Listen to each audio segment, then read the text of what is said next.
Nah itu, mari kita lihat sekarang Ibrani. Ibrani 1 ayat 8 dan 9. Ya, Ibrani 1 ayat 8 dan 9. Saya baca ayat, mungkin saya baca dari ayat yang ke-6.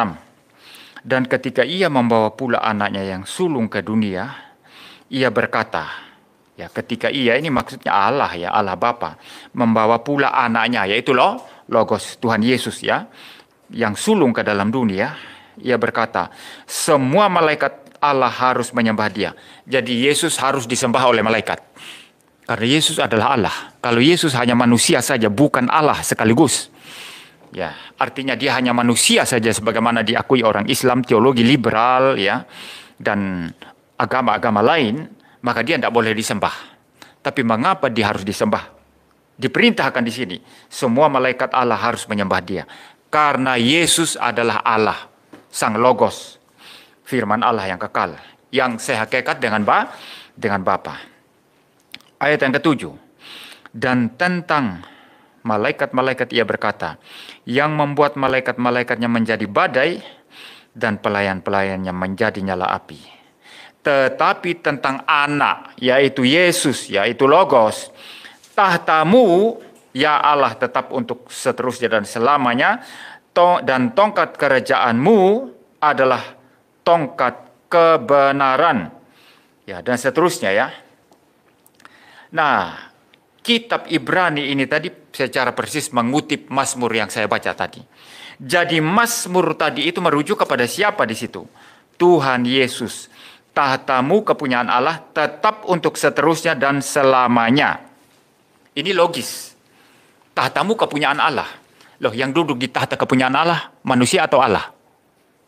Jadi coba logikanya dipakai. Jangan ikut karismatik itu yang mengatakan tidak usah pakai logika ya. Itu omong kosong itu. Ya, dia cari uang di sana untuk hidup ya, bisnis atau cari uang atau bagaimana dia hidup itu dia pakai otak setengah mati, pakai logika setengah mati. Nanti giliran dengar firman Tuhan, giliran bicara tentang Tuhan nggak pakai otak katanya. Loh, Tuhan ciptakan otak untuk apa? Untuk kemuliaan Tuhan, untuk dengar firman Tuhan, bukan sekadar hanya untuk cari uang. Cari uang juga yang penting. Ya, itu penting ya untuk hidup di dunia ini. Itu pakai logika.